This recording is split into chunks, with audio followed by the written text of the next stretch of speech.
우리가 생각을 해봅니다. 쉽게 말하면 우리의 선교는 굉장히 더 다양해졌고 다차적인 그런 관점을 우리가 갖지 않으면 변화하는 글로벌한 이런 그 현상 속에서 적응하기가 굉장히 어려울 수 있겠다라는 그런 조심스러운 질문을 우리 스스로가 해보아야 될 때라고 믿습니다. 그렇다면 그런 글로벌한 현상 속에서 한국 선교는 어떻게 변화하고 있고 또 어떤 적응이 우리에 필요할까? 우리가 이제 많이 염려하는 수많은 이제 컨퍼런스나 포럼에서 염려하는 것 중에 하나는 선교사 지원자가 줄어들고 있다. 우리가 이제 선교지를 떠나면 우리의 자리를 리플레이스 할 수 있는 젊은 세대 선교사가 없을 수 있다라는 심각한 체감을 우리가 하고 있습니다.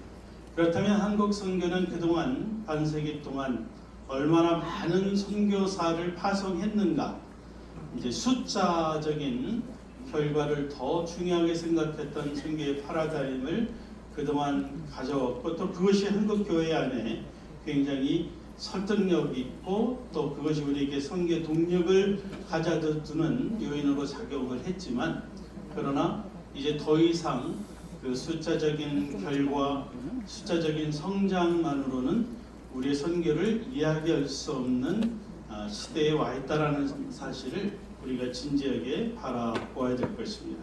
그렇다면 앞으로의 한국 선교는 얼마나 많은 선교사를 보냈는가에 대한 숫자적인 결과가 아니라 우리가 어떻게 건강한 선교 구조를 만들어야 되는가. 왜냐하면 선교지에서 일어나고 있는 재산권 문제, 또 현지 교회와의 동역의 문제, 여러 가지 그 산적한 문제들이 지난 반세기 동안 이 더 많은 선교사를 보내는 선교 운동 속에서 일어났던 또 파생되어진 문제들을 우리가 안고 있다라는 정직한 진단이 우리에게 필요하다는 것입니다. 그리고 또 그동안 한국 선교는 사실 어떻게 보면 한 사람의 헌신된 선교사의 헌신에 의존하는 그런 선교를 해왔다고 생각이 되어집니다.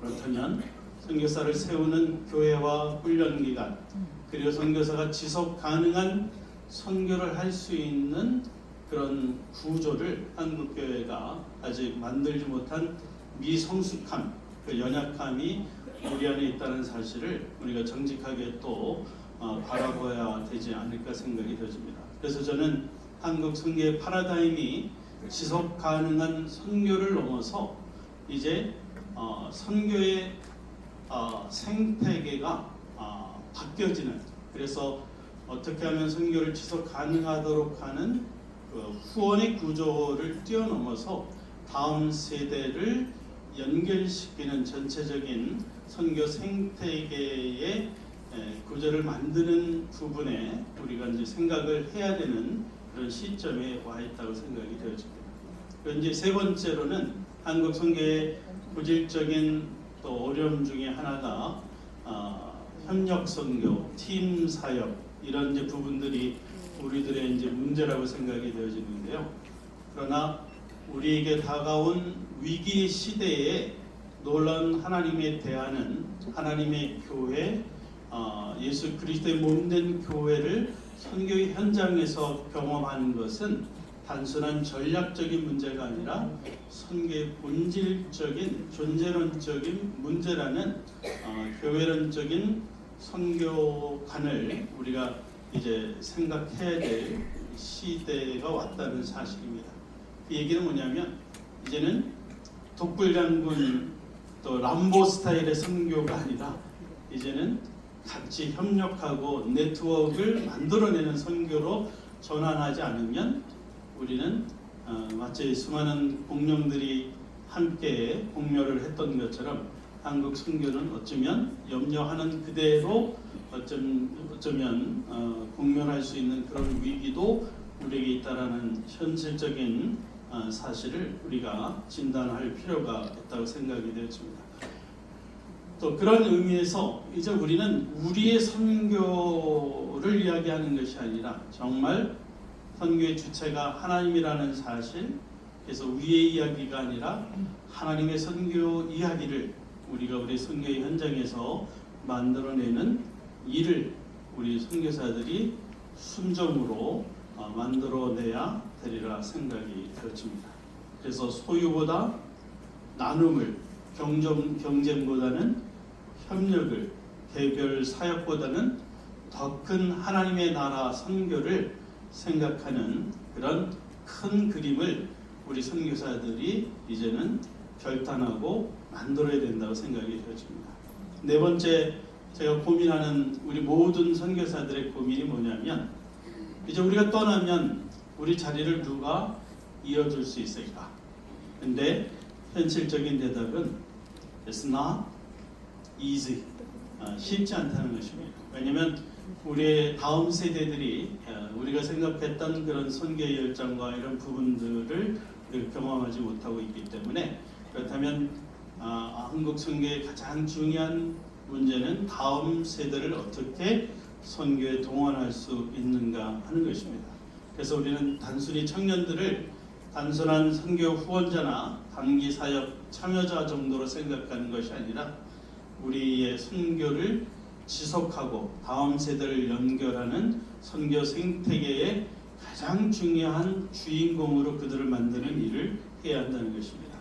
자, 마지막으로 그렇다면 지속 가능한 선교 생태계를 어떻게 만들 수 있는가 하는 것입니다. 저는 그것을 위해서 우리에게 가장 중요한 것은 이제는 질문하는 선교를 해야 된다 하는 것입니다. 우리는 지금 선교사를 보내는 구조를 만드는 선교를 하고 있는가, 아니면 선교가 지속될 수 있는 생태계를 만드는 선교를 하고 있는가라는 질문입니다. 우리는 지난 반세기 동안 선교 파송이라는 선교 무브먼트에 있어서는 굉장한 열매를 경험했고, 또 그것이 한국 선교의 자랑이었던 시간을 지나왔습니다. 수많은 선교사들이 헌신했고, 또 교회들은 기도와 물질로 헌신해 왔지만, 그러나 그 결과만으로는 한국 선교가 계속해서 지속 가능하지 않다라는 심각한 진단 앞에 우리가 서 있다는 사실을 우리가 바라보면서, 우리가 이제 선교사들이 이제 감당해야 될 중요한 책임 중에 하나는 더 많은 선교지를 보내는 것이 아니라 선교 운동을 넘어서 선교 생태계, 미션 에코시스템을 세워가는 주체가 우리 선교지에서 선교사가 주체가 돼서 만들어 가야 되리라 생각이 되어집니다. 그러한 일을 만드는 데 있어서 또 중요한 부분은 저는 미션 무브먼트를 이제 뛰어넘어서 미션 에코시스템, 그리고 교회가 선교와 함께 연결되어져서 협력의 주체가 되어질 때 이것이 가능하다고 생각이 되어집니다. 이제 시간이 없기 때문에 맺습니다. 돌이켜보면 하나님께서는 언제나 변화의 시대마다 새로운 길을 열어주셨음을 믿습니다. 광야에 길을 내셨고 바닷 가운데 통로를 만드셨습니다. 초대교회 박해 속에서도 복음이 더 넓은 세상으로 확장되도록 역사하셨습니다. 그렇다면 한국 교회가 또 우리 스스로가 진다는 선교의 위기는 위기로 끝나는 것이 아니라 바로 그 시점에서 하나님의 선교로 전환될 수 있는 하나님의 나라, 그리고 우리에게 또 다른 믿음의 결단이 우리에게 필요한 그런 시기에 있다는 사실을 생각을 해보게 되어집니다. 저는 마지막으로 오늘 이 자리에 모인 우리 선교사님들과 함께 한 문장을 나누고 싶습니다. We have built a mission movement. Now we must build a mission ecosystem. 그동안 우리는 선교 운동에 참여해 왔지만 이제는 그것에 만족하는 것이 아니라 이제는 또 다른 믿음의 결단으로 지속 가능한 선교를 뛰어넘는 선교 생태계를 만드는 일에 우리가 헌신하게 되어질 때 지난 50년을 뛰어넘어서 다가오는 50년을 준비할 수 있는, 그래서 여전히 하나님의 한국교회를 붙들고 계시고 우리의 선교 사역이 지속되어지는 일을 볼 수 있다고 저는 믿습니다. 아멘. 네, 감사합니다. 선교사님. 단순히 선교사를 많이 보내는 시대가 아니라 건강한 선교 생태계를 만들어야 한다는 귀한 도전을 주셨습니다. 그렇다면 이러한 선교 생태계는 실제 선교 현장에서 어떻게 지속될 수 있을까요? 네, 자립 선교가 그 하나의 대안이라고 볼 수 있을 텐데요. 이제 지속 가능한 자립 선교라는 주제로 상영규 선교사님을 모시고 말씀을 듣겠습니다. 상영규 선교사님께서는 30년 넘게 현장에서 자립 선교를 실천해 오셨습니다. 교회를 세우는 것에 그치지 않고 현지인들이 스스로 자립하고 지역사회가 함께 살아나는 전인적 선교의 실제를 들려주실 것입니다. 상영규 선교사님, 네, 박수로 모시겠습니다. 안녕하세요.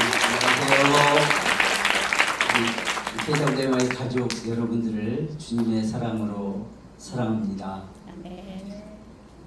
지속 가능한 자립 선교를 위해서는 먼저 선교지 교회, 학교, 여러 기관들이 자치 자립 자전하는 교회와 기관이 되어야 하는데, 이를 맨 처음 제창한 분은 삼자 원리의 원조로서 헨리 벤이 되겠습니다. 그는 영국교회 해외 선교부 총무를 32년을 역임을 하고 선교사의 도움이 없어지게 하는 것이 선교의 목표다. 근데 우리가 30년, 40년 하고 돌아왔는데 아직도 손을 벌리고 있고 교회와 학교와 기관들이 배가하는 것이 아니라 점점 쇠퇴해 가고 있다면 이보다 더 안타까운 일은 없을 것입니다. 이것을 미국 교회에 소개한 분은 미국 해외 선교부 실행 총무였던 루프스 앤더슨이었고, 그는 선교사의 안락사, 즉 있으나 마나한 존재가 되는 것, 내가 없어도 선교지가 잘 돌아가는 것이 선교의 최종 목표다라고 얘기했고, 이것을 존 메비우스는 중국에 가서 실제로 실행을 하면서 서구의 과일과 채소와 나무들을 들여와 가지고 3,000평의 과수원, 채소밭을 운영함으로 자립하도록 했고, 1890년 안식년 마지막 가는 길에 한국에 들려서 당시에 27명의 선교사님들, 28명 중에서 27명이 이분의 네비우스 선교 원리에 대해서 정말 애절한 마음으로 호소해가지고 우리 한국교회가 삼자 원리의 열매를 가장 맺는, 그래서 어떤 면에서 세계 선교의 아름다운 꽃을 피웠던 교회가 되었습니다. 요거는 넘어가겠습니다. 그리고 저희 GMS 같은 경우도 2,540여 명의 선교사 가운데 10% 정도는 파송교회가 없는 그런 실제적인 어려움을 겪고 있고, 또 최근 국제금융위기와 한국 선교사들의 파송교회가 끊어지고 공산권이나 해고권 그리고 무슬림권에서 확실한 직업을 가지고 일하지 않는 선교사들이 추방당하고 있는 것이 현실입니다. 그래서 어떻게 하면 이 사역을 지속해 나갈 수 있는가를 모색하면서 비리 자립선교의 필요성과 패러다임 전환을 2012년도에 저희가 텐트메이커 미션 네트워크를 시작을 했고, 매년 선교 대회를 통해서 발전시켜 나가고 있습니다. 그리고 우리가 잘 아는 대로 선교사 후보생들이 교단만 해도 20% 정도 5분의 1로 줄었고 선교단체들은 한두 단체를 제외하고는 거의 없어지고 있는 것이 오늘 한국 선교의 현실입니다. 그래서 특별히 또 우리 GMS 같은 경우는 96%가 전통적인 목회자 선교사이기 때문에 상대적으로 자비랑 선교를 감당할 수 있는 평신도 전문인 선교사 파송이 절실하게 요구되고 있고 선교 인식 전환을 위해서 우리가 TMN으로 개명을 하면서 매년 선교 대회를 실시하고 있고 금년에도 11월에 태국에서 방콕에서 실시할 예정입니다. 그리고 이 비즈니스 선교는 목사 선교사 위주에서 평신도까지 선교 인력 저변을 확대하고 자비령 선교가 가능하다는 점에서 새로운 대안으로 우리가 생각할 수가 있고 선교사 신분으로는 접근이 어려운 전방 개척 지역 선교에 훨씬 더 효율적이다라고 보고 있습니다. 그리고 비즈니스가 힘과 영향력이 막강하다는 측면에서 효과적으로 선교와 비즈니스를 한때 묶거나 이것은 지금 현재 미국에 있는 KWMA에서 재작년부터 비즈니스 앤드 미션 트랙을 만들어 가지고 8명의 강사가 오후 시간 전체를 할애할 정도로 지금 그 중요성이 깊어지고 있고 비즈니스 선교를 전략화하는 것이 굉장히 선교를 효과적으로 하는데 확대해 나가는데 우리는 그 긍정적인 측면을 가지고 있다고 봅니다.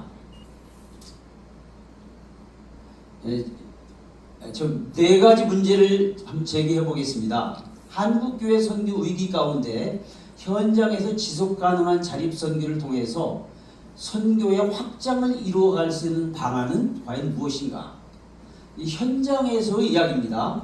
그 2번째는 미전도 종족으로 남아있는 무슬림, 힌두, 불교 공산권 가운데 합법적으로 들어가서 선교의 돌파를 이룰 수 있는 전략은 무엇이어야 하는가? 이런 변화하는 세계 속에서 하나님께서는 어떤 방법으로 지금 일하고 계시는가? 비즈니스는 단지 선교를 위한 도구인가? 아니면 비즈니스 그 자체가 하나님 나라의 성경적인 가치를 가지고 운영된다면 그 자체가 선교 사역이 될 수는 없는가? 하나님 나라 선교의 영역을 교회 안에만 가둘 것인가? 아니면은 우리 삶의 현 주소인 정치, 경제, 문화, 예술, 교육, 가정교육, 종교, 과학기술의 영역에까지 미치도록 확대해 나갈 수 있는 방안은 무엇인가? 비즈니스 자립 선교의 필요성은 이미 세계적인 선교의 대가들이 이야기했기 때문에 아무리 강조해도 지나치지 않을 것입니다. 저는 31년 전 95년도에 민다나오 현장에 도착해서 사역을 시작할 때 보니까 제3세계 현실은 현지인들이 일자리가 없어요. 빈둥빈둥 놀고 있고 그래서 기도할 수밖에 없었는데 기도하는 가운데 주님께서 너희가 먹을 것을 주어라. 이 말씀과 지극히 작은 자 하나에게 하는 것이 곧 내게 하는 것이라고는 말씀을 주셨고 이 말씀에 의지해서 현지인들의 교인의 삶의 질을 향상시키고 교회 자립을 위해서 비즈니스 자립 선교를 시작하게 되었습니다. 이를 위해서 30여 명의 제자들과 젊은이들 또 목회자들에게 천복 기독 병원을 통해서 치과 병원을 그리고 라파 진단 병리실을 그 MS 랜드라고 하는 지역 개발을, 그리고 커피 농장과 바나나 농장, 사과 농장, 그리고 기독교 학교들을 운영을 했습니다. 그런데 이 모든 현장에 있는 학교를 비롯해서 병원을 비롯해서 모든 그 유닛들은 전부 현지인들이 주인이 되어 운영하고 재단 법인에 그들의 형편대로 10의 1조가 됐든 2조가 됐든 3조가 됐든 자발적으로 드림으로 말미암아 지역 청소년 연합 순회를 4개 지역에서 매년 750명을 실시하고 있고, 목회자 연장 교육을 매년 3회 내에서 4회 기독교 학교 운영, 교회 개척을 지원하고 있고, 장학금 지원, 선교사, 현지인 선교사 훈련 및 파송, 자립선교 전략 세미나를 개최하고 있습니다. 이제 마지막으로 한국교회 과제에 대한 방향 제시입니다. 한국교회 선교는 총체적이며 전인적인 사역을 지향해야 한다. 그 전문인 자립선교가 현 시대 가장 효율적인 사역임을 인식하고, 특별히 파송된 선교사가 현장에서 자립선교를 지속적으로 이루어갈 수 있도록 재정적인 책임도 지어줘야 한다. 그리고 전문인 선교사를 위한 제자훈련, 선교훈련, 그리고 일터신학, 선교신학들을 개발해야 한다. 그리고 마지막으로 다음 안 넘어가요? 예. 선교사는 전문인 선교사들과 함께 총체적 선교를 이루어야 하는데, 한국교회의 평신도 선교 자원을 현장으로 끌어들이는 흡인력을 발휘해야 한다. 그래서 선교 현장에 잘 적응할 수 있도록 돕고, 이들 나의 선교를 돕는 조력자 정도가 아니라 하나님 나라 확장을 위한 동역자로, 동등한 선교사로 대우하며 받아들이는 인식의 전환이 시급하다. 다음 세대는 우리의 자녀들을 포함해서 선교지의 다음 세대가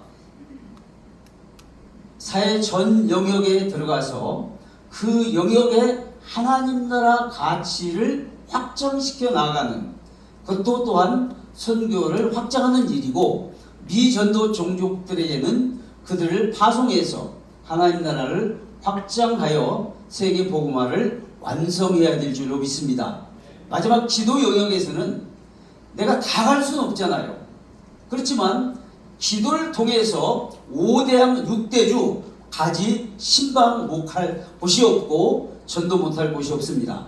그렇기 때문에 이 다른 나라를, 다른 지역을 위해서 기도할 뿐만 아니라 우리 삶의 전 영역 속에서 하나님의 말씀의 원리가, 하나님 나라의 가치가 확장되어가는 하나님 나라가 이루어지도록 기도의 범위를 확대해 주시는 저와 여러분 되시기를 주의 이름으로 당부합니다. 네, 감사합니다. 네, 성령께서는 열정적으로 알려주셔서 감사드립니다. 선교의 지속 가능성은 결국 현지 교회와 공동체가 스스로 서도록 돕는 것이라는 사실을 다시 생각하게 됩니다. 그런데 하나님께서는 지금 또 다른 방법으로 선교의 문을 열고 계십니다. 과거에는 우리가 열방으로 나아갔다면 이제는 열방이 우리 곁으로 찾아오고 있습니다. 이제 세 번째 말지 순서에서 대전환 시대 이주민 선교라는 주제로 정노아 선교사님께서 말씀해 주시겠습니다. 정노아 선교사님께서는 30년 동안 국내 이주민을 섬기시며 하나님께서 열방을 한국으로 보내고 계신다는 새로운 선교 패러다임을 소개해 주시겠습니다. 국내와 해외 선교를 연결하는 새로운 선교 모델을 함께 들어보겠습니다. 정노아 선교사님을 큰 박수로 모시겠습니다. 반갑습니다. 선교사님, 필리핀에 어떻게 말씀하셨는데, 제가 사실 필리핀에 가서 한 10년 전부터 이런 얘기 했거든요. 필리핀 교회를 이렇게 개척해 놓고 거기에 있는 친구들 중에 한두 명 잘 훈련시켜 기술 가르쳐 가지고 한국으로 보내주세요. 한국에서 돈 벌어가지고 11조만 해도 자립할 거예요 라고 해도 선교사님들이 안 움직여 주셨어요. 어쨌든 국내 이주민 선교의 이제 큰 이슈가 우리 한국 교회가 가야 될, 우리 관심 가져야 될 중요한 주제 중에 하나인데요. PPT 보내주시면 한국 사회가 굉장히 빠르게 이렇게 변해가고 있습니다. 한국의 위기를 잘 한번 그쳐내요. 뉴욕 타임즈에도 한국 없어질까? 그다음에 OECD에서도 OECD 보고서 정도가 아니라 이제 책으로 만들어 가지고 저출산은 앞으로 이런 사회가 간다라고 하는 모델로 보여줄 만큼 한국은 대단히 저출산의 국가이고요. 그리고 유명한 유튜브도 한국이 한국은 끝났다라고 하는 이야기까지도 나오고 있습니다. 한국은 이런 저출산에 이어서 고령화가 급속하게 진행되고 있죠. 지금 한국의 평균 연령이 46.1세입니다.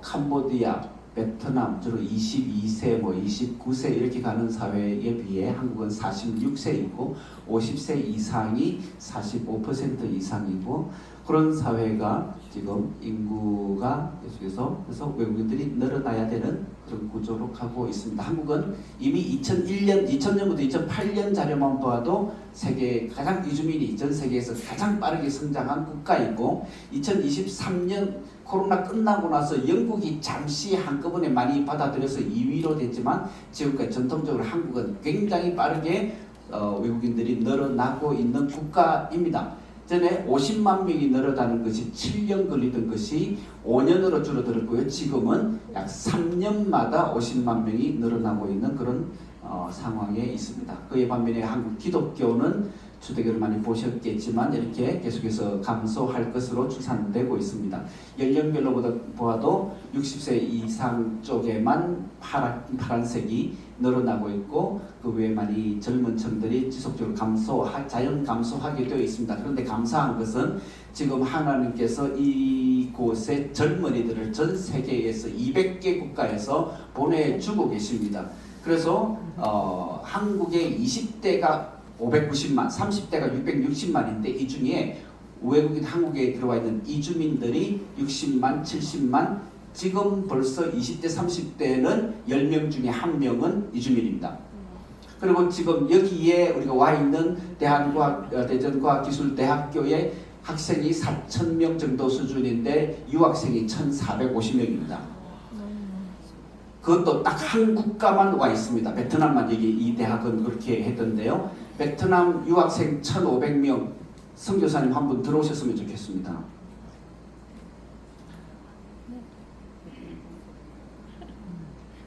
하나님께서는 우리 한국 교회를 이주와 함께 흩어지는 곳과 함께 한인 교회들을 세우시고 선교사들을 파송하여 세계 선교를 써주셨는데 앞으로의 하나님의 계획은 사실은 들어온 그들과 함께 세계를 섬기는 그런 구도로 돌리시지 않을까라는 생각을 많이 해봅니다. 그래서 이런 모델들이고요. 그래서 우리 지금 KWMA에서도 2030 타겟 4가지의 과제 중에 이주민 선교로 지향하고 있고 그리고 한국교회 트렌드 2026년 한국교회의 10가지 트렌드는 거대한 흐름입니다. 그래서 누구도 막을 수 없는 트렌드로 주로 이야기를 하는데 그 중에 10개 이건 선교가 아니고 벌써 교회의 트렌드, 한국 교회 트렌드의 10가지 중에 하나가 이주민 선교가 들어와 있습니다. 그만큼 교회로 들어가는 이제 이주민들이 점차 많아집니다. 그래서 저희 교단에서는 이제 KPM인데 교단에서는 지금 벌써 교단에서 교회를 섬겨야 되는 구조를 가지고 있고 지역 선교부에서도 하나의 지역부를 가지고 있어서 이런 선교를 같이 구동을 하고 있습니다. 그리고 교회가 해야 될 것, 국내에서 해야 될 것, 국외로 가야 될 것, 이런 우리 벤치맥 우리가 이게 이제 세계 선교와 어떻게 구동이 돼야 될 것인가. 원당 교회 이창용 목사님 계신데 이분은 남아공에서 다문화 관련한 부분들을 박사학위로 상담으로 박사학위를 받으시고 들어와서 계산장로교회에서 10년 동안 특히 다문화 가정의 자녀들을 한 100명 정도를 데리고 선교를 하니까 부모들이 오는데 한 200~300명 부모들이 예를 참석하는 그런 교회를 형성하고 그 사역을 하고 지금 담임 목사로 나가서 그러면 이것을 어떻게 교회 속에 구현을 할 수 있을까 선교를 구동하는데 가보니까 주파선 교회가 태국에 있어요. 그래서 태국 선교사들을 그러면은 국내와 함께 구동을 하면 좋겠다. 그래서 한국에 있는 태국 교회를 입양하고 그래서 태국과 현지와 한국을 같이 연결하고 단기 선교를 같이 가고 모든 것을 태국에 집중하는 이런 선교를 하는데 태국에 있는 선교사님도 들어오셔서 여기서도 섬기기도 하고 동역을 하기도 하고 돌아가면 같이 그 교회를 가기도 하고 이런 세계 선교가 구동하고 있는 모습을 볼 수 있었습니다. 말레이시아 모델은 제가 조금 넘어가도록 하겠습니다. 일본은 이런 몽골은 한국의 이주민 선교의 큰 모델입니다. 몽골의 기독교 건강한 보수주의 개신교가 개혁주의 교회가 약 700개 정도 있다라고 통계가 나오는데 700개 중에 가장 많은 1990년 이후니까 딱 한국에 온 모델하고 딱 비슷한데요. 공산주의에서 이제 민주주의를 넘어가면서 개방이 되기 시작해서 그때부터 제로에서 시작한 몽골 교회가 700개 가장 많은 교회를 세운 것은 한국 교회의 선교 그 다음에 서구 교회들이었고 그 다음이 한국에 와서 일하고 돌아간 친구들이 40개에서 50개의 교회를 세웠습니다. 적어도 5%의 선교를 몽골 선교를 진행하고 있고 일본에 지금 몽골 친구들이 많이 들어가고 있는데 일본 교회가 스스로 이주민 선교를 하기가 어려우니까 한국의 몽골 선교팀 몽골에 돌아가서 하는 그런 선교사님들, 목회자들 그리고 미국에서 몽골 선교하는 팀들이 같이 모여가지고 작년에 일본에 쳐들어가서 일본에 있는 몽골인들을 위한 선교를 시작했습니다. 이렇게 이게 전 세계적으로 이주민 선교가 구동되는 것을 우리 선교사님들께서 그냥 이주민 선교는 국내에서 하는 거야 라고 하는 그 관점들을 넘어서서 이미 한국 교회가 변하고 있는 것을 이것을 어떻게 세계 선교를 같이 구동할 수 있을 것인가를 고민하는 시간이 되면 좋겠습니다. 그래서 제가 이제 시간 관계상 그 정도까지를 하고 네, 감사드립니다. 실질적인 사례와 또 실천적인 방향까지 제시해 주셔서 너무너무 감사드립니다. 네, 이제 국경을 넘어가는 네, 감사합니다. 네, 박수. 네, 감사합니다. 네. 국경을 넘어가는 선교만이 아니라 국경을 넘어 찾아온 열방을 섬기는 선교도 하나님의 중요한 선교 전략이라는 사실을 다시 깨닫게 됩니다. 그렇다면 이러한 거대한 선교의 흐름을 앞으로 누가 이어갈 것인가? 이제 마지막 발제 순서로 다음 세대 선교라는 주제로 윤순덕 선교사님의 말씀을 듣겠습니다. 윤순덕 선교사님께서는 탈종교화 시대와 디지털 시대 속에서 다음 세대와 함께하는 새로운 선교 전략을 제시해 주시겠습니다. 다음 세대를 선교의 대상이 아니라 선교의 동력자로 세우는 비전을 전해주실 윤순덕 선교사님을 박수로 모시겠습니다. 반갑습니다. 저는 그 선교 대구라고 하는 공동체를 1991년도부터 섬기게 되었습니다. 선교 대구라고 하는 공동체는 지역교회 안에 있는 선교의 잠재력을 세계 선교에 어떻게 극대화하고 기여하게 할 것인가라고 하는 교회를 선교적으로 운동하게 하는 일과 또 청년 세대, 다음 세대를 선교의 주역으로 세우는 일을 지난 세월 동안 섬기게 되었습니다. 한자리에 머물러 있는 오랜 세월 동안 가지는 제 마음속의 엇갈림은 그동안 선교단체가 주도했던 선교운동이 선교의 모판이 되는 지역교회에게 무게중심이 옮겨간 것에 대하여 깊은 빛이 있다라는 위로가 된다면 다른 하나의 엇갈린 마음은 선교대구 운동과 선교항구 운동이 활성화될 1990년도 초기에 20, 30대 젊은 세대가 선교지의 선교사로 파송받는 비율이 약 70% 정도가 젊은 선교사들이었죠. 아마 이 자리에 앉아 계시는 다수의 선교사님들도 그때쯤 선교지로 떠났던 분들이 계셨을 것입니다.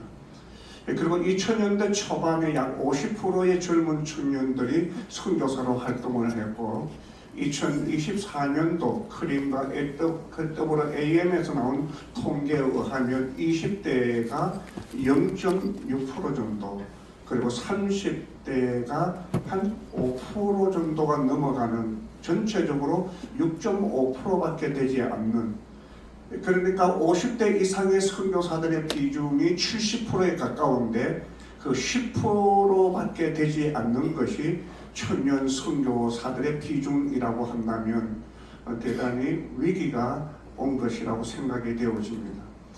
그러니까 우리가 젊은 세대들이 없다는 것이 다른 의미의 위기라기보다는 우리가 그동안 선교 현장에 건강하게 쌓아놓은 우리의 사역과 그리고 사역의 정신을 계속 이어서 옮겨가야 될 그 다음 세대가 붕괴되어 있다는 것이 지금 선교계와 지역교회가 가지고 있는 위기라고 할 수 있습니다.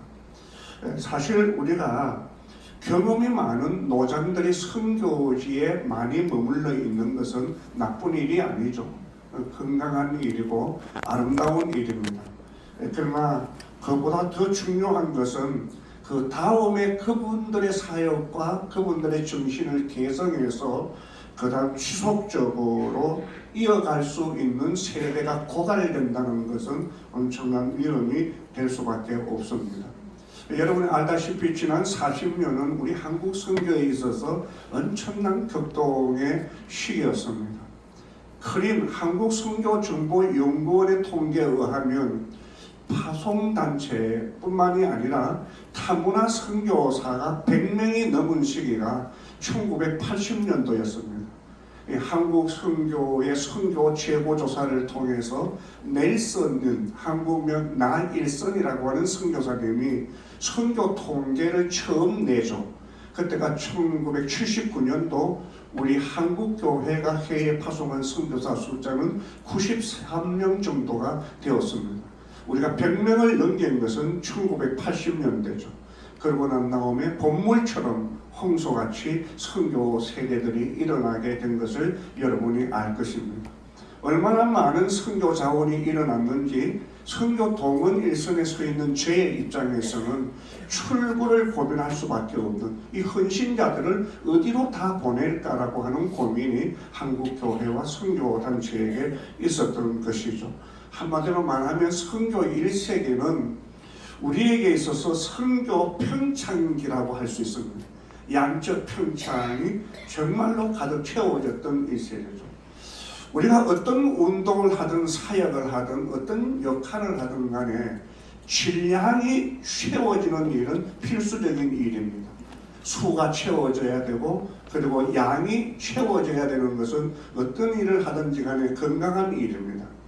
그러나 양이 채워지는 양적 성장에 부응해서 질적 성장이 따라오지 않는다면 오히려 양적 성장이라는 것이 우리에게 하가 될 수밖에 없는 그런 시기에 우리가 살아가고 있는 것이죠.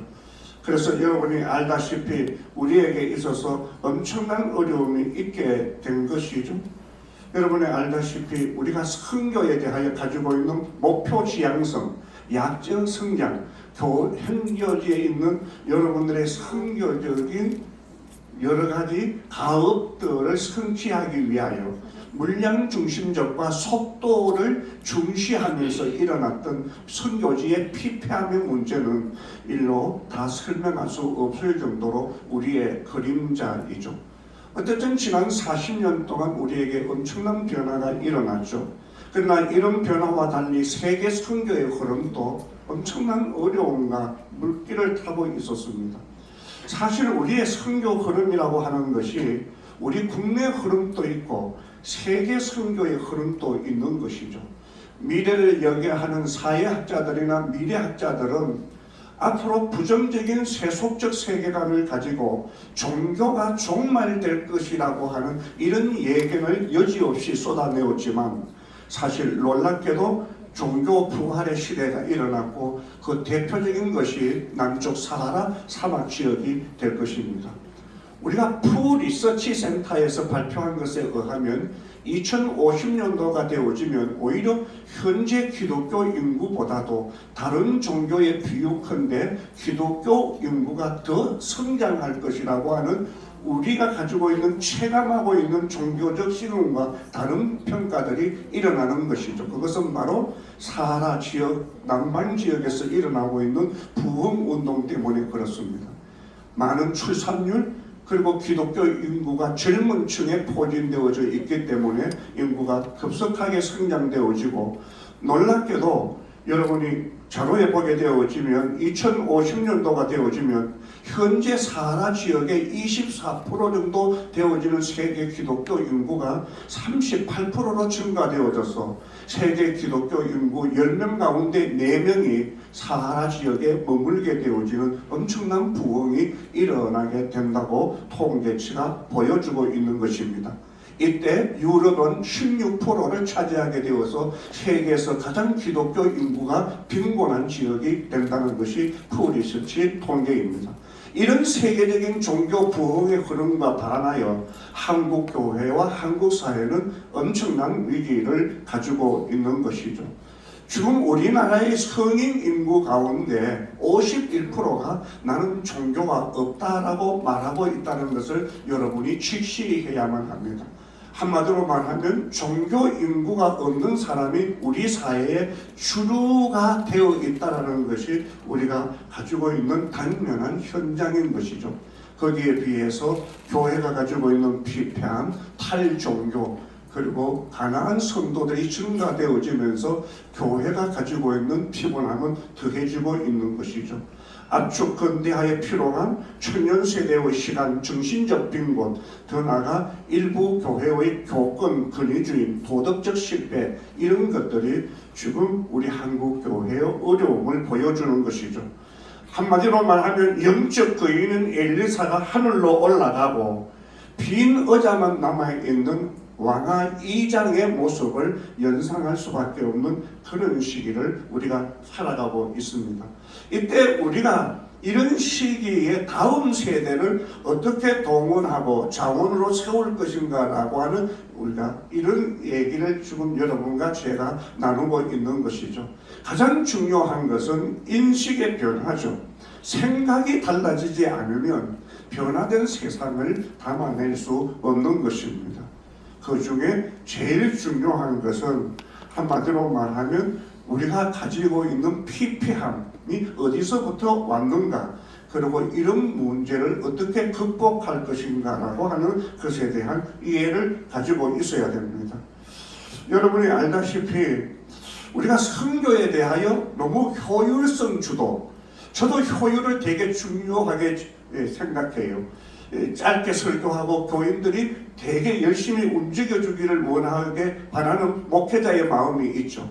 많은 목회자들이 가지고 있는 함정이 뭐냐 하면 주일 낮 강단 30분의 설교가 모든 성도들의 문제를 치유할 뿐만 아니라 하나님의 사람으로 살아내기를 원하는 바람이 있는 것이 사실이죠. 그런 면에서 효율성은 중요하지만 그러나 효율성은 우리에게 있어서 함정이 된다는 사실을 생각해야만 되는 것이죠.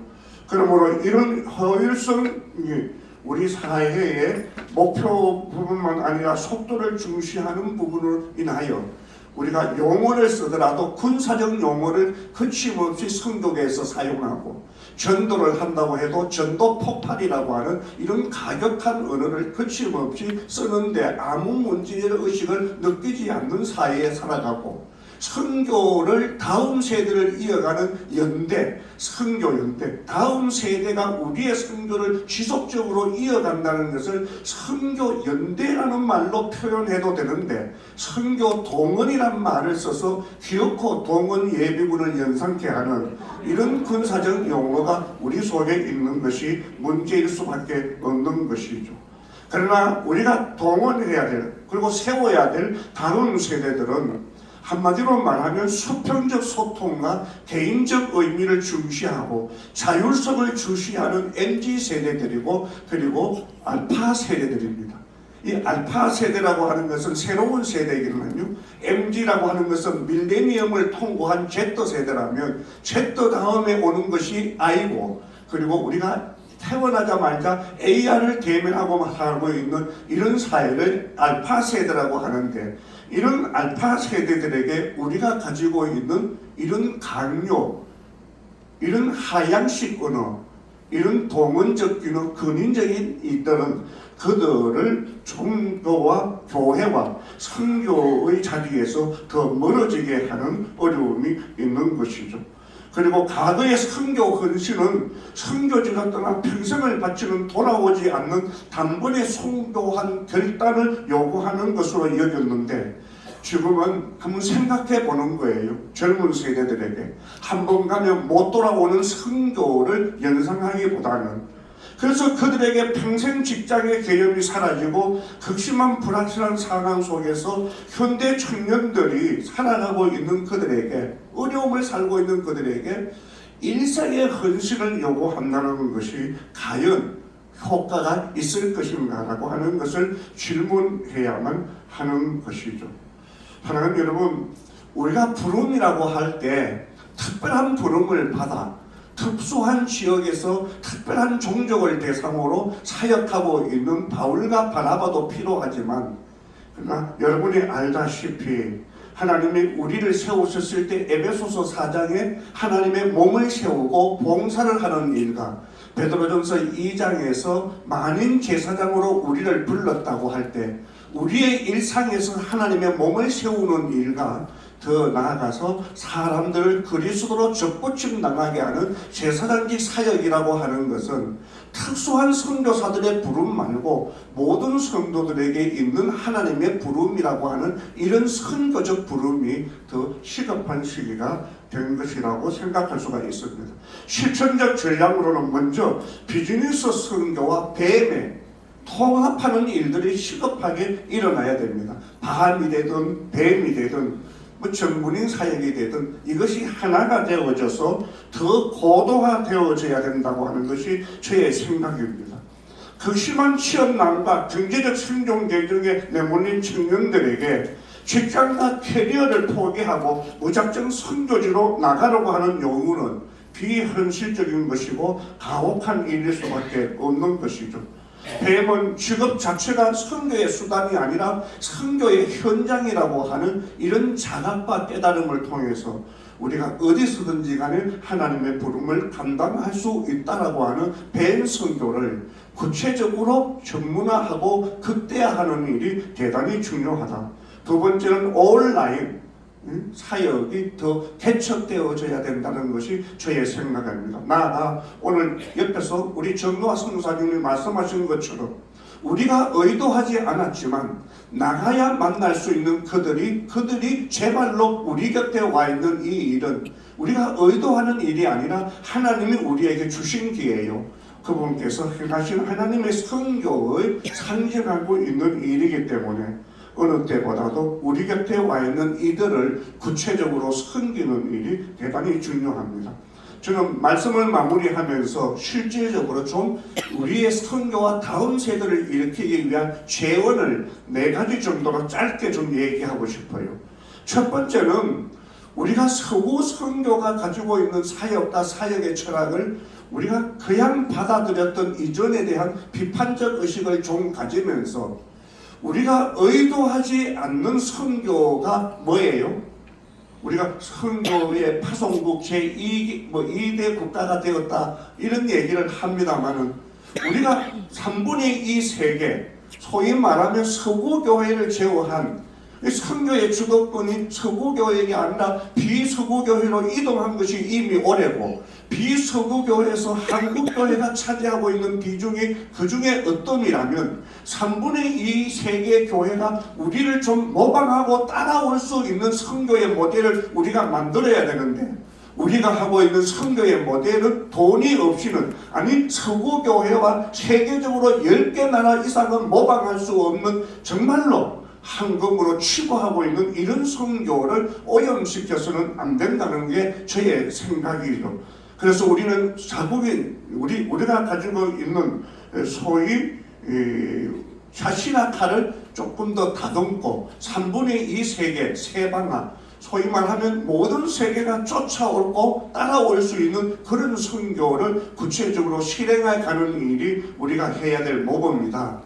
우리가 골목 안에서 걸어갈 때 가지는 이 교통 준수와 이 대로로 나가면 우리가 지켜야 될 그 교통의 엄격함이라는 게 틀리는데, 어느 순간인가 우리 한국 선교가 세계 선교의 대로에 서 있기 때문에 우리의 모습과 우리의 태도와 우리의 선교의 형태는 많은 교회와 선교 현지에 정말로 큰 영향을 미칠 수 있기 때문입니다. 두 번째는 계속해서 우리가 현지의 지도자를 세울 때 제대로 된 지도자를 세워야 하고, 미래 세대를 세울 때는 더 엄격한 기준을 가지고 세워야 된다는 거죠.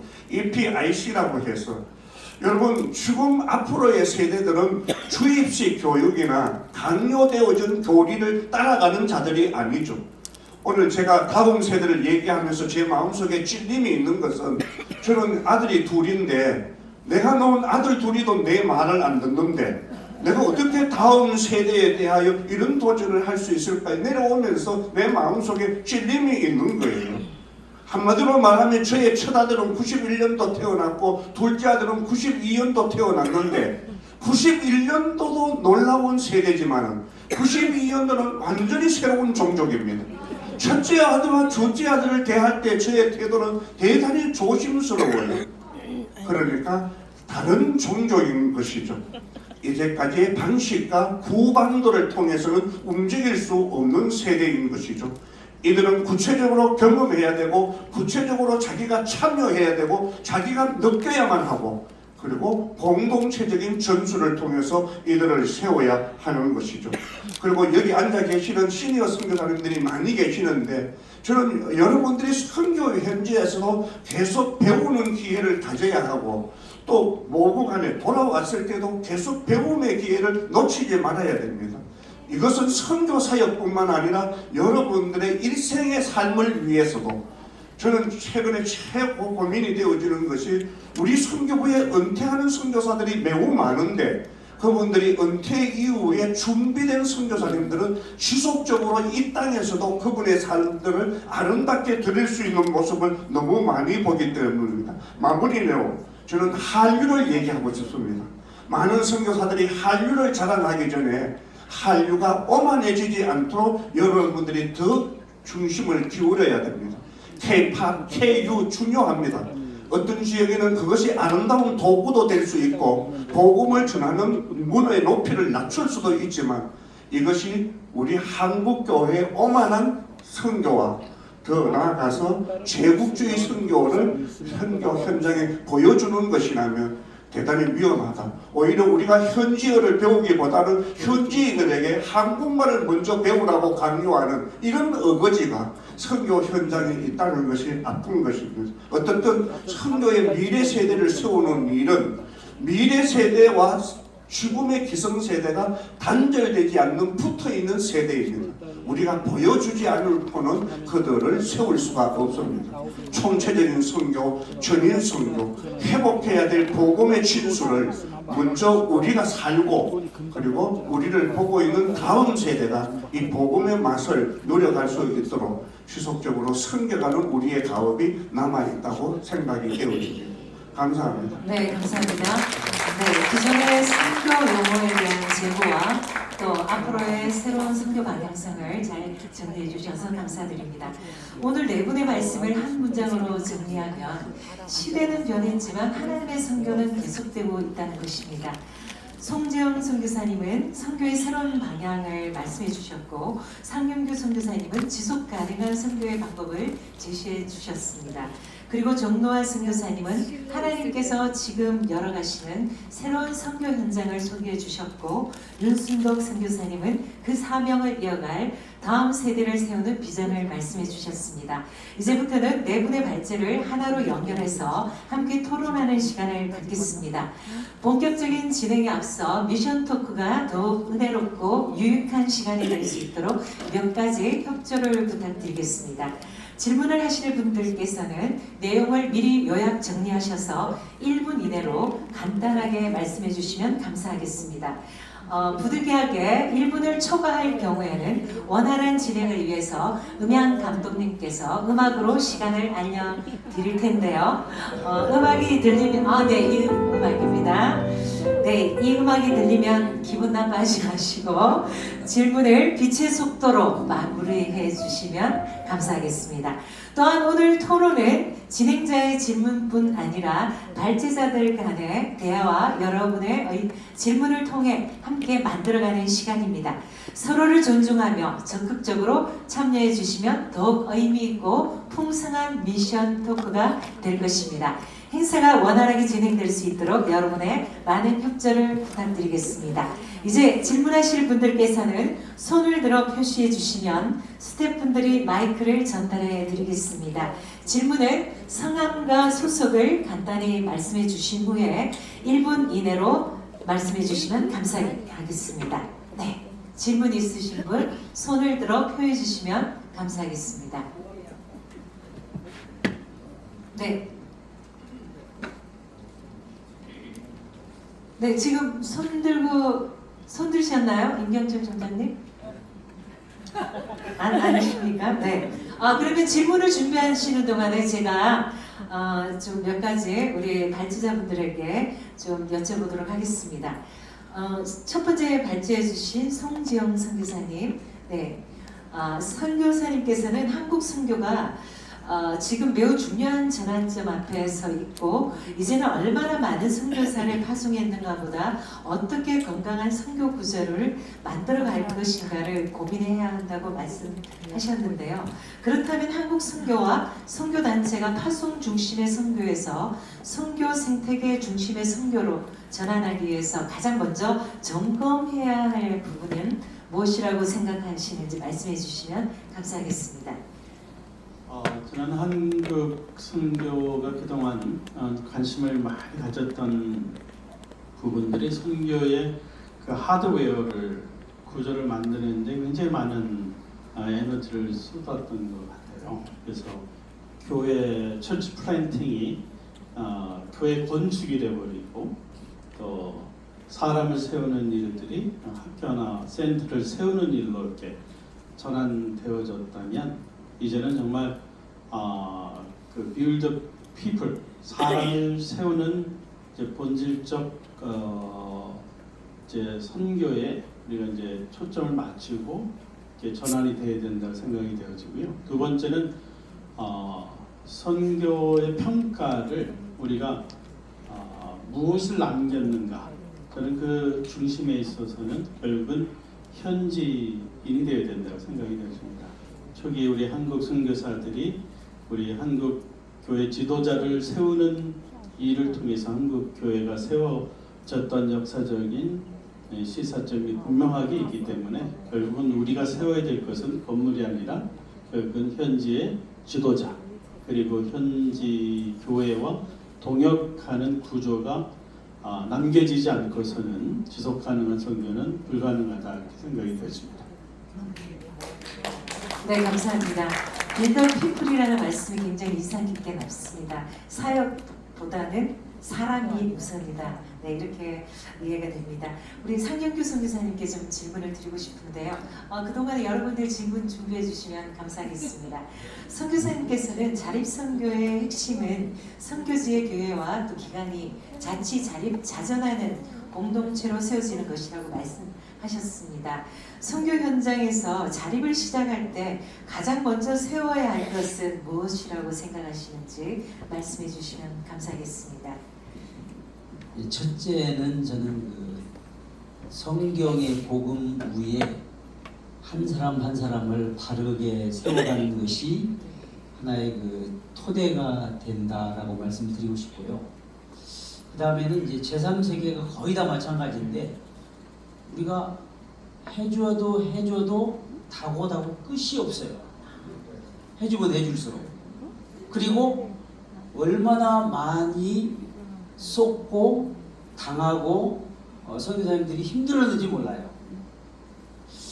그럼에도 불구하고 저는 선교 현장에 교회와 기관들이 자립자전하도록 우리가 시스템을 만들어 놓지 않으면 이게 지속적으로 생육 번성 충만해 나가는데 어려움이 있다라고 보거든요. 그래서 그들을 도와줄 때 실제적으로 그 물고기를 잡을 수 있는, 그래서 제가 민다나오라고 하는 특수 상황 속에서 산이 한 90%거든요. 그렇다면 이 놀고 있는 산에 커피를 심자. 그래서 지금 커피 한 10헥타르 정도 심어 놨고요. 아마 한 3년 내지 4년 되면은 제가 볼 때 전체 시스템이 완전하게 자립해서 제가 이제 나와도, 공적으로는 제가 GMS 은퇴했거든요. 지난 말에. 지속적으로 그들에 의해서 계속 생육번성 충만해 나갈 것으로 믿고 또 보고 있습니다. 네, 감사합니다. 선교사님이 안 계셔도 현재 네네. 사역이 이루어질 수 있도록 예. 지금 진행된다는 말씀. 있으나 마나한 네, 존재가 되기를 위해서 애쓰고 네, 있습니다. 네, 감사합니다. 네. 정도환 선교사님께도 저희 질문 하나 드리고 싶은데요. 선교사님께서는 이제는 열방으로 가는 선교뿐 아니라 열방이 우리 곁으로 찾아오는 시대라고 말씀하셨는데요. 그런데도 많은 교회가 아직 이주민 선교를 세계 선교의 중요한 전략으로 받아들이지 못하는 이유는 무엇이라고 생각하시는지 말씀해 주십시오. 지금 한국에 아직 280만 명 정도의 이주민이 체류하고 있습니다. 이게 몇 개국에서 왔냐? 유엔에 등록된 국가가 193개국인데요. 한국에 체류하고 있는 매월 통계를 출국에서 내고 있는데 약 200개국을 계속 오가고 있습니다. 물론 월드뱅크에서는 한 230개국을 전 세계로 보고 있기 때문에 그러니까 우리 선교사님들이 나간 지역보다 훨씬 더 많은 국가에서 한국에 들어와 있고, 심지어 뭐 부탄 같은 경우는 선교사가 체류하기가 거의 불가능하잖아요. 그럼 하루에 체류비가 뭐 $100가 뭐 이렇게 나가기 때문에 선교사가 있다는 것은 불가능한 그런 국가인데도 그런 국가에서도 50명씩 들어와 있습니다. 그래서 정말 새롭게 선교를 보아야 되는 시대에 왔는데도 불구하고 교회들이 이주민 선교하면은 그냥 복지 정도 도와줘야 되나 이 정도로 생각하지 선교로 보지 않는 것이 사실 제일 크다고 생각해요. 선교하면 지금도 대부분이 생각하는 것이 지금도 나가야 된다. 해외로 나가야 선교지라고 하는 전통적인 개념에서 지금도 잘 변하지 않는 것 같고요. 심지어 우리 선교사님들께서도 이게 지금 우리 한국에서 제가 이제 한국 이주민 선교 연합회의 한 1,200개 단체의 대표로 이렇게 하다가 잘렸어요. 이제 임기가 맞춰서 끝났는데 한 2개월 전에 끝났지만 한 4년 정도를 공동대표, 상임대표를 끌어오고 있으면서 그 그룹하고 해외 선교사로 있다가 들어오셔서 하시는 이 그룹하고 안 놉니다. 선교사님들의 해외를 파송 받았다가 들어오는 정도 우리 선교사님들의 자기 와서 이주민 선교는 하지라고 하지만 자생적으로 선교를 하고 있던 분들을 선교로 또 바라보지 않는 여기 안에서의 또 다른 차별을 많이 경험해야 하는 것이 우리 인식의 문제가 크지 않을까라고 생각합니다. 네, 선교에 대한 정의 사고의 전환이 좀 필요하지 않겠나 그런 생각이 듭니다. 네, 마지막으로 발제해주신 윤순덕 선교사님 질문을 좀 드리고 싶은데요. 선교사님께서는 한국 교회가 탈종교화와 다음 세대의 감소라는 현실을 맞이하고 있다고 진단해 주셨는데요. 이런 시대에 다음 세대 선교에서 가장 먼저 회복해야 할 것은 무엇이라고 생각하십니까? 고견을 부탁드립니다. 네. 답이 없는 얘기를 질문해 주셔서 어렵습니다만 네. 우리가 선교 한국 운동이 일어나고 30주년이 되었을 때 한국의 선교 지도자들과 그리고 캠퍼스 간사들 그리고 그 파송단체와 교단 선교부의 리더십들이 한자리에 모여서 앞으로 다음 세대와 한국 교회의 선교를 위해서 무엇이 우선순위가 되어야 되는가라고 하는 것을 철저하게 분석하면서 99개의 항목을 만들었던 기억이 있습니다. 그때 가장 중요한 우리가 회복해야 될 가장 중요한 것이 복음의 본질이고 다른 하나는 다음 세대를 배려하는 일에 교회가 더 관심을 가져야 된다 그랬습니다. 우리가 다음 세대는 조금 전에 말씀을 드렸던 것처럼 하향식 언어로 움직일 수 없는 세대들이잖아요. 그들의 마음을 얻지 않는다면 어떻게 다음 세대를 세울 수가 있을까요? 그런데 우리가 다음 세대를 얻을 수 있을 때 가장 중요한 것은 다른 무엇보다도 우리가 말하고 있는 것과 사는 것이 통전적으로 일치되지 않으면 안 된다는 것이죠. 그들은 많이 쏘아왔어요. 목사님들에게도 쏘았고 선배한테도 쏘았고 심지어 부모에게도 쏘았고 내가 너를 얼마나 사랑하는 줄 아나? 그리고 그 다음날 이혼하고 그러니까 너무 평생을 쏘던 이 젊은 아이들에게는 한마디로 말하면 쇼미 보여달라는 거예요. 보여달라는 거예요. 보여주지 않고는 젊은 세대들에게 메시지를 전달할 수 없습니다. 우리가 알다시피 태초에 말씀이 계셨다. 그 말씀이 하나님과 함께 계셨으니 말씀이 곧 하나님이시다. 말씀이 육신이 되어 우리가 그 말씀을 보니 독생자의 영광이라 그러잖아요. 말씀은 들려줘야 될 말씀이지만 동시에 보여줘야 될 말씀인 거예요. 우리가 말한 것을 보여줘야만 되는, 그러니까 새로운 미래 세대는 진심성, 우리가 말하는 것이 우리의 삶으로 증거되지 않고는 미래 세대를 움직일 수가 없습니다. 그러므로 제일 중요한 것은 교회가 복음의 본질로 돌아가는 것이고 미래 세대를 섬겨야 될 오늘의 우리 세대가 하나님의 복음을 그대로 살아내는 일 없이는 미래 세대는 죽을 수밖에 없는 것이죠. 저는 말하기 전에 보여줘라. 그리고 우리가 전하는 복음은 전하는 복음이면서도 동시에 보여줘야 될 통전성을 담보로 한다. 이것이 네. 저에게 있어서 정말 강조하고 나누고 싶은 말씀입니다. 네. 네. 다른 종족 교회는 보여줘야 한다. 네, 보여주는 말씀을 실천하는 또 우리 시니어들이 돼야 되겠다는 그런 생각이 듭니다.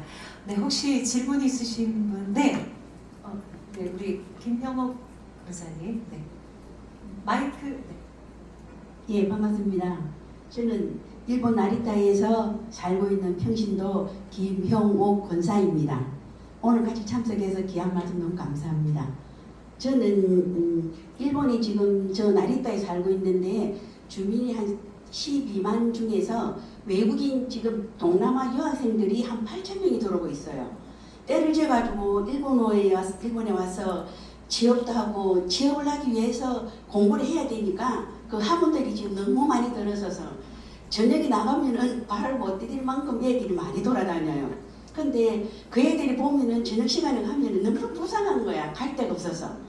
걔들은 돈을 벌러 왔기 때문에 여유가 없어서 뭐 하나 마음대로 사지도 못하고 쓰지도 못하는 애들한테 정말 걔들을 찾아가지고 복음을 전하고 좀 안아주고 복음을 전하면 걔들이 일본에 사는 동안에 삶도 충분히 나아질 것이고 가서 그 나라에 가서 복음을 전하는 얼마나 귀한 선교사들이 되겠나 싶어서 걔들 볼 때마다 참 마음이 아픈데 제가 할 수 있는 능력이 뭔가 싶어서 오늘 정말 이 토크 너무너무 귀합니다. 지금까지 우리 선교사님들 보시면 그냥 우리 말씀 듣고 채워가지만 같이 이렇게 나누고 배울 수 있는 시간 너무너무 이번에 감사합니다. 그래서 아까 저기 정노아 선교사님 이주민 그 선교에 대해서 걔들 들어온 애들도 일단은 일본에 들어왔으면 이주민으로 일단 하고 안 그래도 지금 그 쉼터를 하나 만들려고 지금 제가 노력을 하고 있는데 일단 장소가 없어서 좀 누가 지인 부동산 하시는 분한테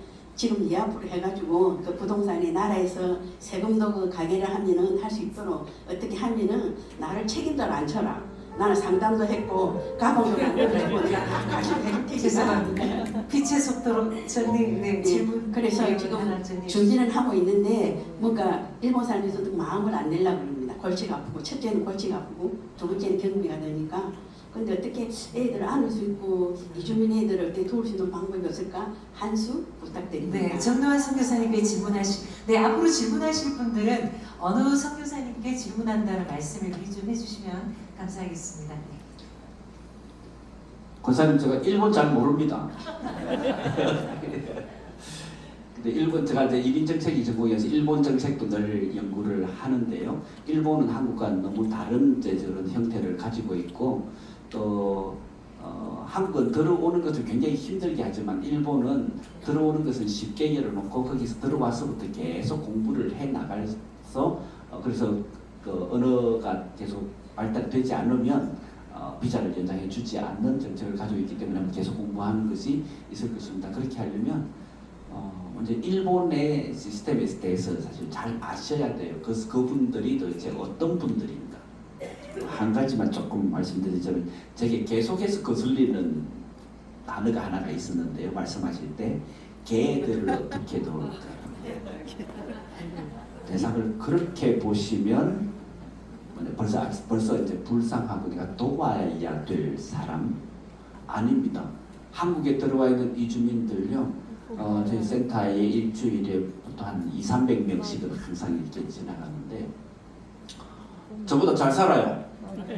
차도 더 좋은 거 몰고 오고 아파트도 가지고 있고 이제 더 이상 저는 그 친구들을 그렇게 개들로 보지는 않습니다.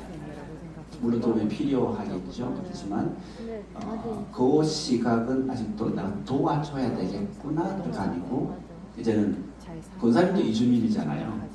같은 우리 이주민으로서 내가 필요한 것이 뭔데 저분들은 뭐가 필요할까? 같이 공동체 형태로 좀 진행을 해보면 좋겠고 물어보면 좋은데 이주민 선교는 딱 특징이 굉장히 있다. 한 명이다. 한 명.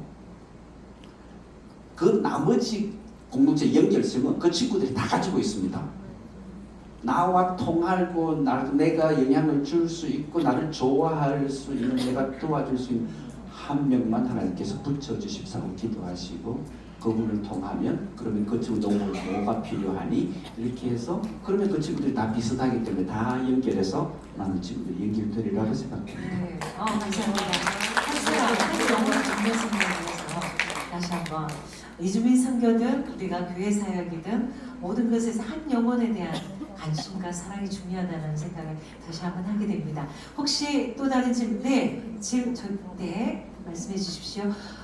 성함과 또 소속 그리고 먼저 질문하시는 선교사님 먼저 성함을 말씀해 주시면 감사하겠습니다. 네, 캄보디아 선교사 정구형입니다. 먼저 우리 윤순덕 선교사님께 질문하겠습니다. 우리 말씀하신 중에 한국적인 선교 모델이 없다는 것에 동의하고요. 또 선교의 패러다임의 변형이 또 필요하다는 것 그 주장에도 동의합니다. 제 질문은요. 첫째로 서구의 선교가 선교센터 위주의 선교였다면 한국 선교의 그 모델의 그 방향성을 좀 제시해 줄 수 있는지요. 두 번째 질문은 선교사는 선교지에서 뼈를 묻어야 된다. 이런 인식을 가지고 저도 파송을 받았는데요. 만일 마치 그 코이카 자원자나 같이 이렇게 2, 3년 정도 중단기 그렇게 지원하는 선교사에게도 기존의 장기 선교사와 동등한 그런 기회와 권리를 주기 위해서는 한국 선교사회는 어떤 변화를 모색해야 되는지 여쭙고 싶습니다. 이상입니다.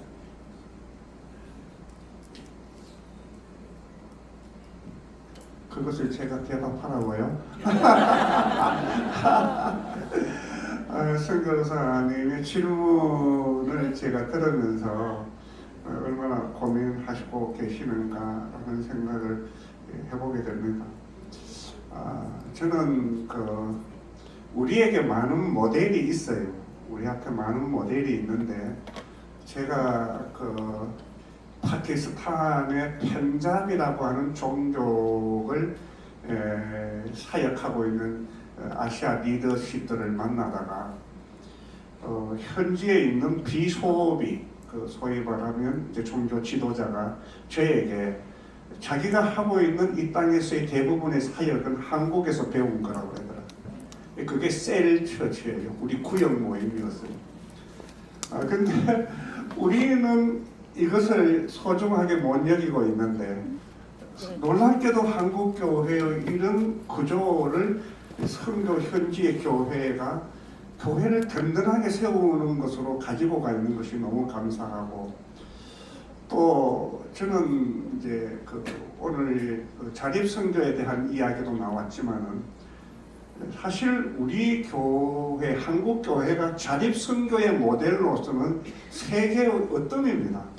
세계의 으뜸인 것이 여러분 다 알다시피 저는 이제 고향이 이제 대구 지역인데 모든 교회의 태동 탄생이 다 집사님, 권사님, 장로님의 사랑방에서 시작되었어요.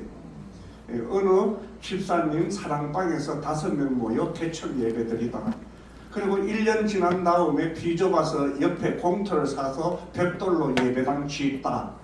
이게 우리 교회가 가지고 있는 1909년도 1884년에 알렌의 기준으로 보게 되어지면 1909년이 우리 한국 선교의 25주년인데 25주년이 되어졌을 때 우리 한국에 800개의 교회가 있었어요. 800개의 교회. 그 중에 40교회만 내놓고 760개 교회를 한국교회 성도들이 지었어요. 그리고 그 당시 1520명의 사역자가 있었는데 98%의 재정을 한국교회 성도들이 다 책임을 졌어요. 그때 우리나라 국민소득이 35불이었습니다. 우리가 35불일 때 우리 교회를 우리가 했어요. 그런데 지금 세계적으로 3,500불 이하의 나라도 없습니다. 그런데 왜 우리가 다 책임을 져야 되는가?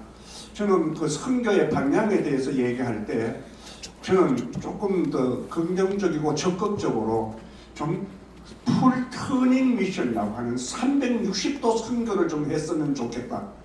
그러니까 선교지에서 가르치고 선교지 교회 개척도 아니고 선교지에 교회를 개척해서 현지인에게 이양하는 정도도 아니고 우리가 개척한 교회가 이양되었을 뿐만 아니라 현지 교회도 선교하는 교회까지 가는 360도 선교가 가능한 개척이 우리 안에 좀 일어나고 그런 그림을 가지고 선교 현장의 사역자들이 좀 선교사님들이 일해줬으면 좋겠다 싶고 조금 전에 마지막에 얘기했을 때 단기 사역자 1년 혹은 2년 저는 그렇게 생각합니다. 우리가 어느 연수를 위해서도 1년 내지 3년, 4년을 가는 것을 아무렇지 않게 간단 말이에요. 그런데 우리가 하나님의 일을 위하여 이 3년 가는 일을 내 평생의 삶의 여정 가운데 단계로 바라보면 얼마든지 할 수 있는 일입니다. 저희 선교부 안에서는 2년 혹은 1년 단기 사역자도 준 멤버십을 가지고 일할 수 있도록 시스템을 만들었어요. 저는 선교사님의 그런 고민이 교회 안에서 일어나든 아니면 선교 공동체 안에서 일어나든 우리 장기 사역자들에게도 모든 영역에 있어서 장기 사역자에 준하는 배려와 시스템을 가지고 그들이 평생을 저질 수 있는 일에 단기가 쓰이기도 하고 단기적 영향이 평생의 선교적 삶을 살아가는 일에 좋은 양약이나 영양제가 된다면 얼마나 좋을까 그런 생각을 해보게 됩니다. 네, 감사합니다. 네. 걸어다니는 목회 데이터 연구소 같다는 생각이 들었습니다. 수치를 어떻게 그렇게 잘 기억하고 계시는지 윤순옥 선교사님, 네, 실질적인 데이터를 가지고 이렇게 설명해 주셔서 네, 굉장히 감사했습니다. 네, 지금 다음 질문자께서 네, 뒤에 계신 분께서 먼저 손 드셨습니다. 네. 제가 윤순덕 선교사님한테 저도 비즈니스 청년 공동체를 제가 굉장히 몇십 년 동안 꿈꾸면서 기도를 해왔던 사람이고 저도 88년부터 그 비즈니스 에즈 미션 훈련을 직접 받았고 또 임종표 목사님이 했던 그 뱀 그 훈련도 받았던 사람인데 제가 지금 이제 질문하고 싶은 거는요.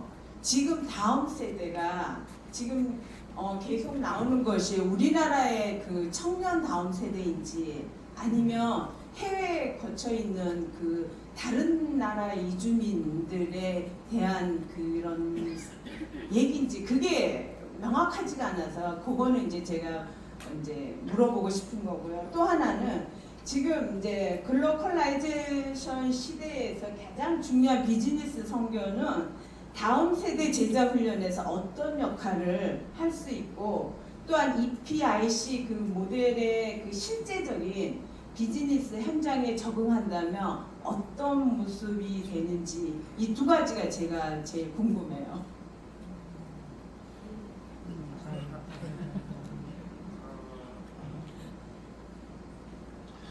질문이 앞에 있는 그 다음 세대 얘기를 할 때 지금 우리 한국 교회의 미래 세대를 고민하는 것이기 때문에 한국 교회의 다음 세대를 나누고 있는 자리입니다. 그렇기 때문에 우리가 그 다른 디아스포라 안에서의 다음 세대를 얘기하는 것은 아니고 그건 또 다른 차원의 이야기가 될 것 같고 제가 못남은 선교 단체는 그 선교 대국이기도 하지만은 제가 1990년도부터 지금까지 헬핑 오버시즈 프로페셔널 라고 하는 그 전문인을 선교사로 내보내는 그 호프라고 하는 단체에 제가 지역 대표로 거의 한 30몇 년 동안 섬기고 있어요. 저희 안에는 목사 선교사하고 전문인 선교사의 비중이 50%입니다.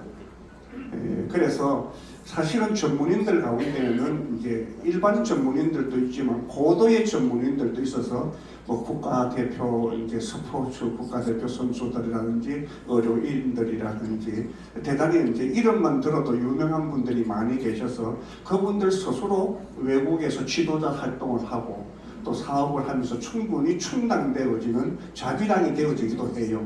그러나 저희들은 후원교회를 세워서 후원받는 체제를 두고 그분들이 수입으로 잡는 것은 다른 소득, 다른 활동, 다른 사역을 위해서 우리가 할 수 있도록 그렇게 배려를 하고 있는 중입니다. 앞으로 저희들의 사역지가 대부분이 무슬림 권역이고 공산권 그리고 힌두권, 유대권에 우리 선교사들이 지금 한 250명이 나가 있어요. 사실은 비즈니스가 아니고 직업이 아니고는 들어갈 수 없는 지역에 우리 선교사들이 다 들어가 있고 우리는 본명의 선교사들과 미션 네임을 따로 암송해야만 하는 직원들이 암송해야만 하는 일 숙제들이 저에게도 있어요.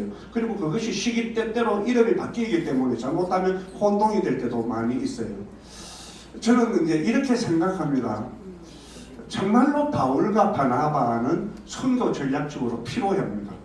지금도 여전히 우리가 타문화권의 직접 사역과 목적을 위해서 그리고 하나님의 선교를 위해서 파송을 받아야 될 장기 선교사들이 지속적으로 일어나야 된다고 생각을 해요.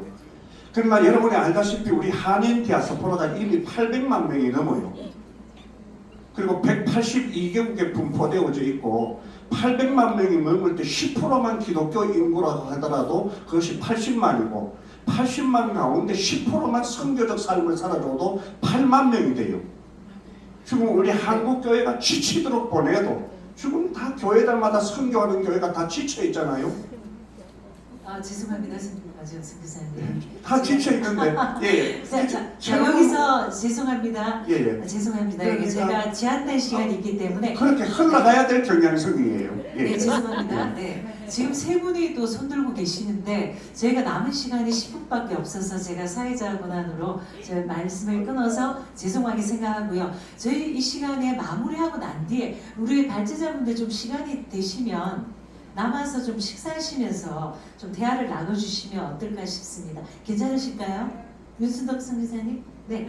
나머지 분들도 예. 그러면 세 분 손들고 계신 분들 너무 죄송합니다. 저희가 지금 다음 또 일정이 있기 때문에 여기서 밀리면 계속 그래서 지금 세 분이 김철애 선교사님 또 네 정한나 선교사님 조정환 목사님 네 세 분인데요. 세 분 앞으로 나와주시면 나중에 끝나고 난 뒤에 네, 제가 우리 발제자님들하고 제가 연결해 드리겠습니다. 이제 마지막으로 정리를 하면서요. 오늘 여러 가지 중요한 방향들을 함께 나눴습니다. 마지막으로 한국교회와 또 세계 선교를 위해서 꼭 전하고 싶은 한 말씀씩을 우리 오늘 발제자분들께 이제 윤수덕 선교사님 계속 말씀하셨기 때문에 자, 정순서대로 하겠습니다. 특별히 오늘 나누신 내용을 바탕으로 참석하신 선교사님들과 또 한국교회가 함께 실천했으면 하는 한 가지를 함께 이렇게 각자 한 1분 내외로 말씀해 주시고 예, 저희들 마무리했으면 좋겠습니다.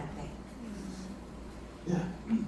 타이거우즈가 굉장히 슬럼프에 빠졌을 때 코치를 둬서 다시 스윙을, 폼을 교정하는 일을 했다고 해요.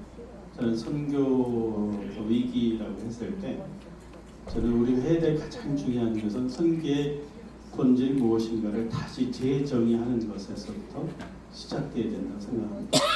저는 선교사가 떠날 때 무엇을 남기는가에 대한 질문이 그 본질을 또 정의하는 데 도움이 된다고 생각합니다.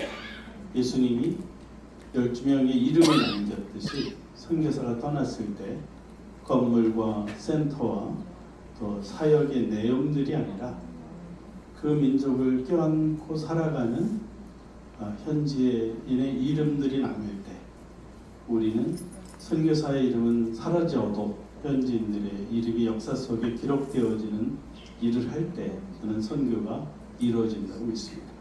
네, 감사합니다. 함축적으로 말씀해 주시기 감사합니다. 네, 저는 아까 질문 가운데 하나인데요. 하나님은 교회 안에서만 일하시는가? 아니면 일터와 시장, 여러분의 가정, 삶의 현장 속에서 일하고 계신가? 즉 목회자와 선교사만이 하나님의 일을 하는 것이 아니라 모든 그리스도인은 자신이 서 있는 자리에서 하나님의 선교에 동참한다라고 하는 종교 개혁의 재발견.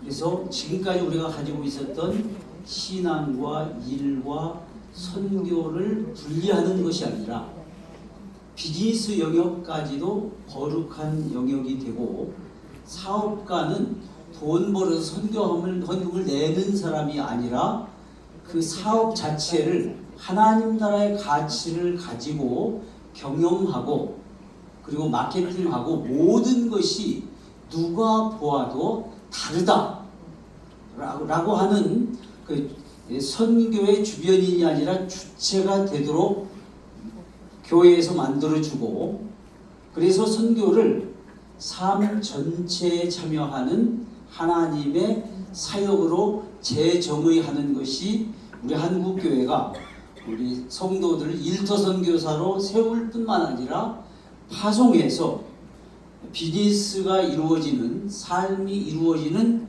그 자리에서 하나님의 선교가 지속될 때 저는 한국 선교는 계속해서 부흥 발전하리라고 믿습니다. 네, 감사합니다. 네, 정말 선생님.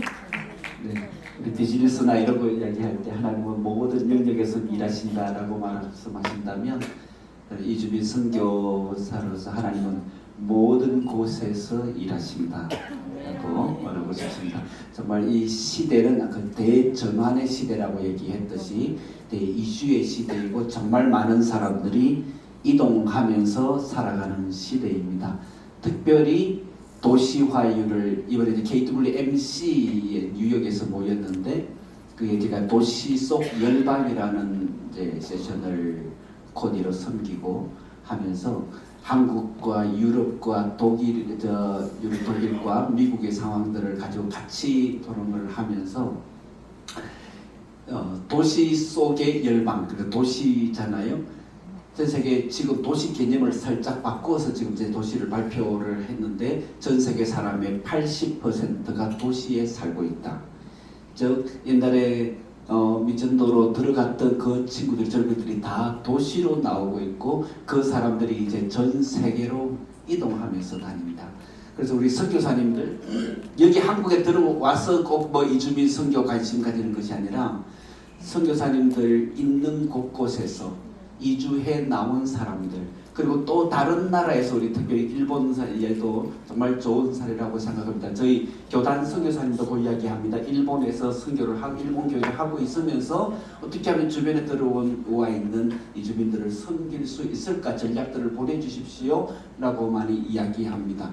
어디든지 이미 지금 여러분 계신 곳에는 이미 전 세계에서 온 이주민들이 있다는 것을 기억해 주시고 이것이 이제는 시대는 이미 변했다. 근데 우리의 인식이 따라가지 못하고 있는 현실이다라고 하는 것을 다시 한번 제고해 보시면서 하나님께서는 이제는 모든 전 세계적으로 이제 일하신다라고 말하고 싶습니다. 네.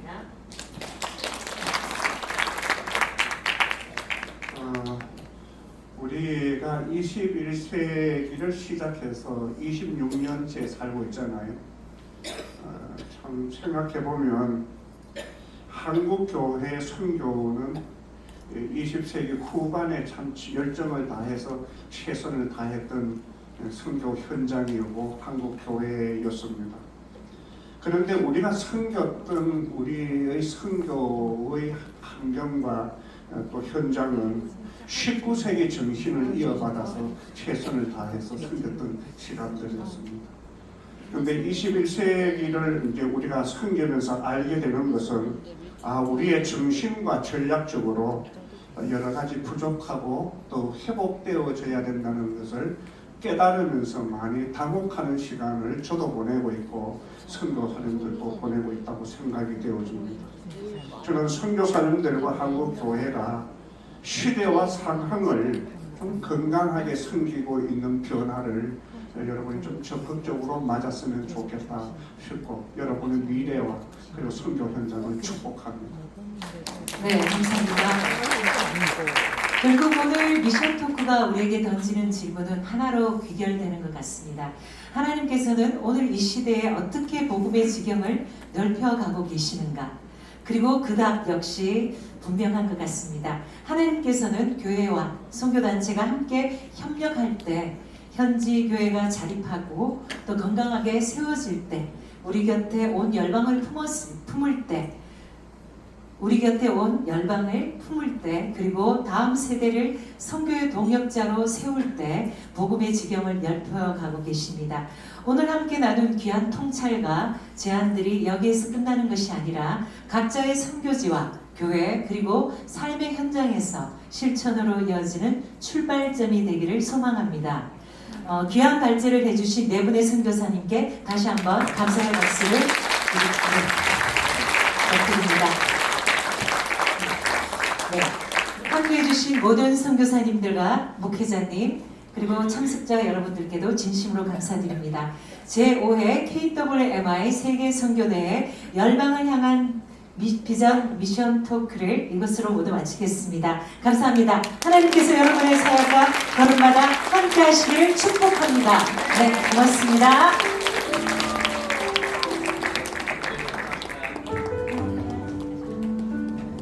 감사합니다.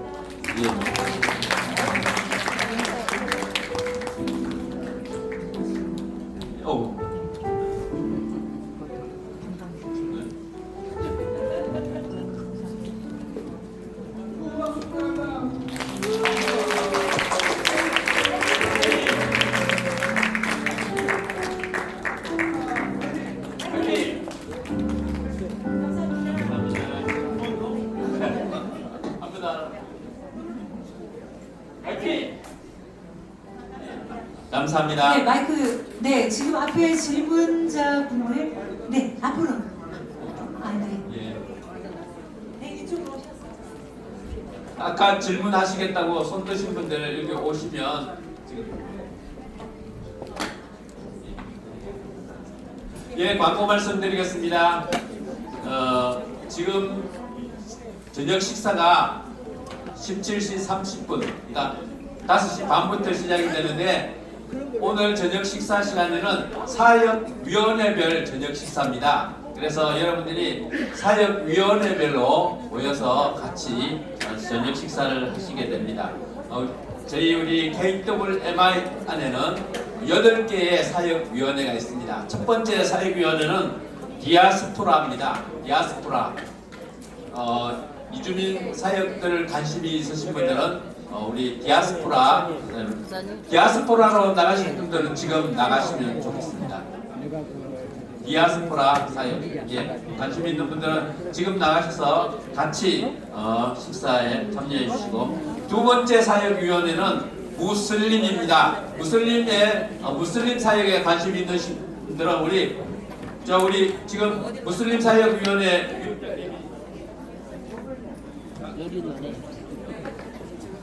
이거 여러 가지를 할 수가 있는데 이게 전기가 몸을 흔들어줘요. 혈관도 좋아지겠네. 혈관도 뚫어주고 그 막혔던 거를 뚫어줘서 우리 성목사님 예.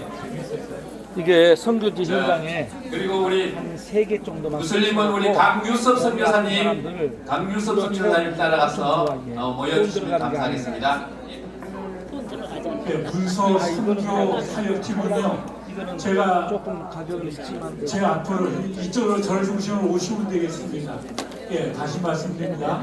문서 선교 사역팀의